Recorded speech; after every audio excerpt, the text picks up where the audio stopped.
मित्र आपल्यासोबत बोलण्यासाठी वाळवा पंचायत समिती ईश्वरपूरचे सभापती उदयनसिंह पाटील दादा आपल्यासोबत आहेत. कारण दादांचं काल पत्र डिक्लेअर झाल्यापासून या चर्चेला खूपच वाव चढलेला आहे. तर नेमकी काय भूमिका आहे पत्रात, नेमकी काय मजकूर आहे आणि काय नेमक्या कशा पद्धतीचं पत्र त्यांनी दिलेलं आहे हे आपण त्यांच्याकडे जाणून घेऊया. दादा नमस्ते. नमस्कार. कालचं जे पत्र आपलं दिलेलं आहे बागणी ग्रामपंचायतीसाठी, तर त्यावरून बराच रणकंदान सुरू झालेला आहे. त्या काय आपली भूमिका आहे, कारण आपण एक आता जबाबदारी पदावर आहात. नाही, सगळ्यात महत्त्वाचं असं आहे की हे फार मोठं महत्त्वाचं काम आहे. बागणी गावामध्ये धर्मवीर छत्रपती संभाजी महाराजांच्या पदस्पर्शानं या ठिकाणी पावन झालेली ही भूमी आहे. आणि या भूमीमध्ये छत्रपती संभाजी महाराजांचं स्मारक व्हावं ही संपूर्ण गावाची, ग्रामपंचायत प्रशासनाची, किंबहुना या आसपासच्या सर्व खेड्यापाड्यातल्या लोकांची इच्छा आहे की बागणीला हे चांगल्या पद्धतीने स्मारक व्हावं. त्या अनुषंगानं ग्रामपंचायतीनं रितसर हा प्रस्ताव पंचायत समितीकडे सादर केलेला आहे. ग्रामसभा घेतलेल्या आहेत, मासिक मिटिंगला त्यांच्या ठराव झालेले आहेत आणि त्याप्रमाणे पंचायत समितीनं सर्व कागदपत्रात स्क्रुटनी करून सदरचा सर्व अहवाल जिल्हा परिषदला पाठवला. आणि जिल्हा परिषदच्या परवाच्या जनरल बॉडीच्या मिटिंगमध्ये आपण तो अध्यक्षताईंच्या सूचनेप्रमाणे आणि आपल्या सर्वांचे नेते आदरणीय जयंतरावजी पाटील साहेब यांनी केलेल्या सूचनेप्रमाणे तो निर्लेखनचा ठराव हा मंजूर केलेला आहे.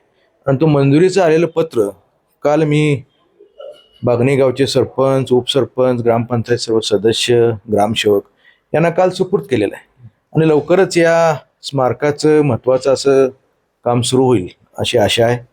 बागणी ग्रामपंचायत ही सक्षम ग्रामपंचायत आहे. त्या ग्रामपंचायतीचे सदस्य सर्व एकमतानं काम करत आहेत.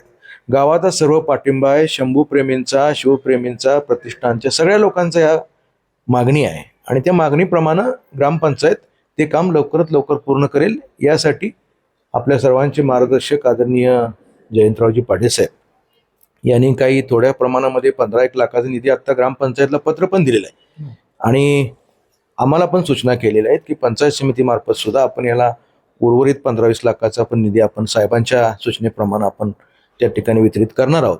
आणि लवकरच या बागणीचं जे महत्त्वाचं काम आहे हे सुरू होणार आहे. दादा आपण आता सर सांगितले काय कशी प्रोसेस झाली, पण सागर खोत जे आहेत रयत क्रांती संघटनेचे प्रदेशाध्यक्ष, माजी मंत्री सदाभाऊ खोत यांचे चिरंजीव यांनी काल असं सांगितले की ही सगळी प्रोसेस सदाभाऊ खोत यांच्या माध्यमातून झालेली आहे आणि आता श्रेय लाटण्याचं काम जयंतराव पाटील साहेबांच्या गटातील लोक करतात. तर आपण कसं बघताय विधानाकडे? नाही, आता आमचे मित्र सागर खोत यांनी जी काही भूमिका मांडली ही भूमिका ही त्यांच्यापुरती मर्यादित असेल. कारण कोणतंही काम करायचं झालं तर ग्रामपंचायतीचा रितसर प्रस्ताव पाहिजे. गावाच्या सर्वांच्या बरोबर ग्रामपंचायत या ठिकाणी काम करते. ग्रामपंचायतचा प्रस्ताव आल्यानंतर पंचायत समिती त्याच्यावरती कारवाई करून जिल्हा परिषद त्याच्यावर अंमलबजावणी करते आणि जिल्हा परिषदचे अध्यक्ष आणि मुख्य कार्यकारी अधिकारी यांनी त्यांना रितसर परमिशन दिलेलं आहे आणि सर्व जनरल बॉडीनं त्यांना मंजुरी दिलेली आहे. मग आता हे मला माहित नाही नेमकं सदाभाऊ सन्माननीय त्यांची पत्रव्यवहार असे काही झालेत का, असं आपल्या निदर्शनास काय आलेत का, त्यांनी पण काही पत्रव्यवहार केल्यात वगैरे? नाही, असे काही निदर्शनाला आलेले नाही आहेत. पण मी आपल्या माध्यमातून सर्वांना सांगू इच्छितो की लोकप्रतिनिधी हे त्यांच्या त्यांच्या पद्धतीनं काम करत असतात. परंतु सार्वजनिक काम करायचं झालं तर मी पुन्हा तेच सांगतोय की ग्रामपंचायत सक्षम आहे, पंचायत समिती सक्षम आहे, जिल्हा परिषद सक्षम आहे आणि सर्वात महत्त्वाचं या विभागाचं ज्यांनी अनेक वर्ष नेतृत्व केलं ते जयंतरावजी पाटील साहेब हे विधानसभेचे सदस्य हे सक्षम आहेत. आणि हे सर्व काम करताना आणि कोणी एक्स्ट्रा बाहेरून मदत केली तर कोणाचा त्याला विरोध असायचं कारण नाही. सध्या मुद्दा असा, ग्रामपंचायतीवर सत्ता जयंतराव पाटील साहेबांची, पंचायत समिती सत्ता जयंतराव पाटील साहेबांची, जिल्हा परिषदेला सत्ता जयंतराव पाटील साहेबांची, आमदार इथले जयंतराव पाटील साहेब. मग ह्या गोष्टी सगळ्या असताना मग त्यांनी हे विधान करणं काय वाटतंय? कसं आहे, आता बागणी जिल्हा परिषद मतदारसंघामध्ये हा एक विषय झालेला आहे.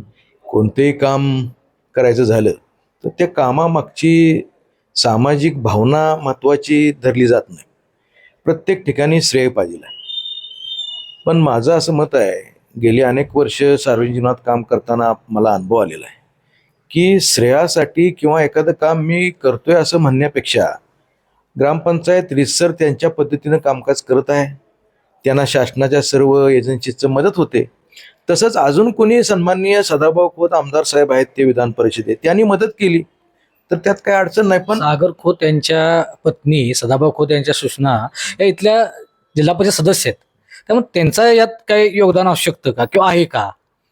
आत्ताच्या काळात तर वाटत नाही, पण त्यांनी मदत करावी.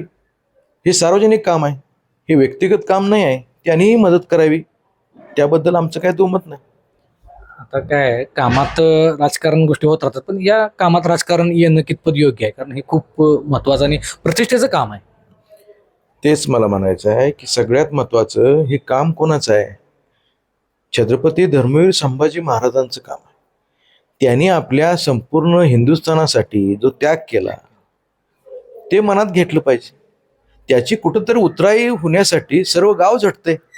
गाव म्हणजे प्रमुख आहे सगळं, आणि गावामध्ये ग्रामपंचायत सक्षम आहे, सरपंच आहेत, लोकनियुक्त सरपंच आहेत, उपसरपंच आहेत, बॉडी आहे, सगळी लोक आहेत, शंभूप्रेमी आहेत. बागणीला आपल्या फार मोठा ऐतिहासिक वारसा आहे, आणि हा वारसा जपण्याचं काम हे सर्वजण मंडळी करतात. त्यांना पंचायत समितीच्या मार्फत आमचे नेते जयंतरावजी पाटील साहेब यांनी सूचना केल्यात आम्हाला की त्यांना लागेल ते सहकार्य आपण पंचायत समितीच्या माध्यमातून करायचं. तसंच माझी विनंती आहे, अजूनही काही लोक जे आहेत ते म्हणतात त्यांनी मदत करावी. पण हे काम करण्यासाठी ग्रामपंचायतनं पुढाकार घेतलेला आहे, आणि मी सर्व ग्रामपंचायतीच्या सदस्यांना, उपसरपंच, सरपंचांना आणि गावकऱ्यांना धन्यवाद देईन.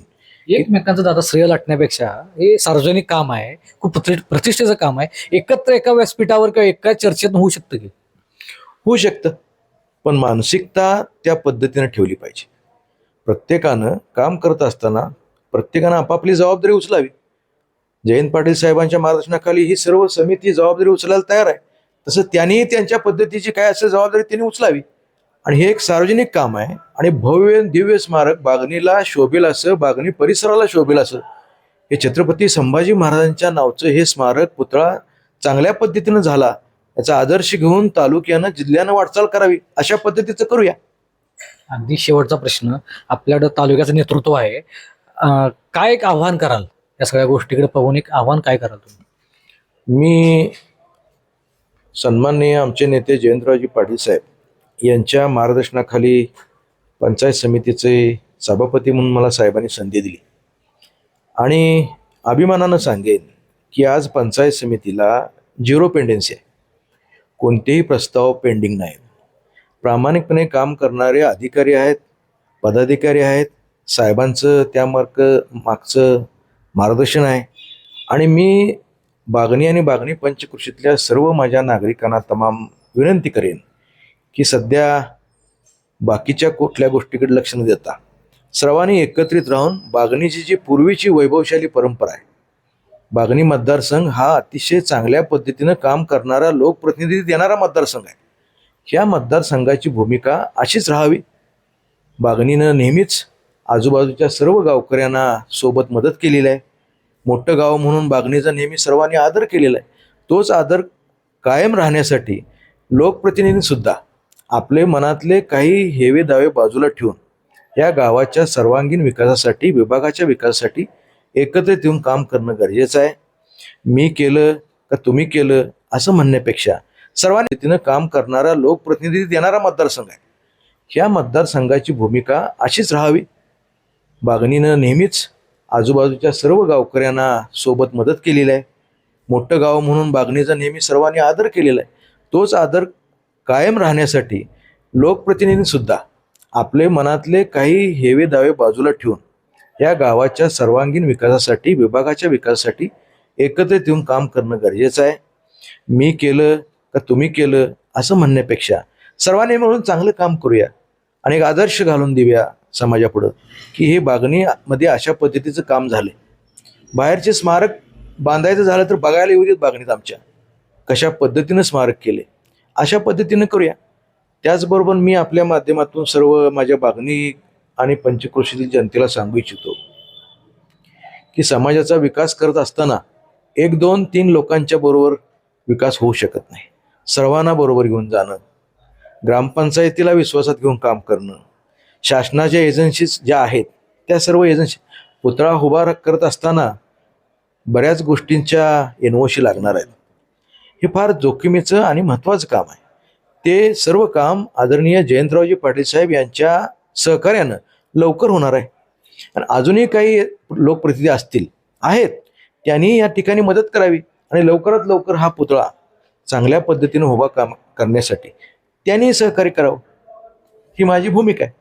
हे होते वाळवा पंचायत समितीचे सभापती उदय पाटील दादा यांनी त्यांच्या शब्दात सांगितलेलं आहे. हे खूप मोठं आणि प्रतिष्ठेचं काम आहे. त्यामुळे सर्व गटतट न बाजूला ठेवून कुठं श्रेयवादाचं काम न करता एकत्र देऊन कसं चांगल्या दर्जाचं काम होईल इकडे पाहणं खूप गरजेचं आहे. सांगली तकसाठी शितुल कुमार शेटे, बागणी.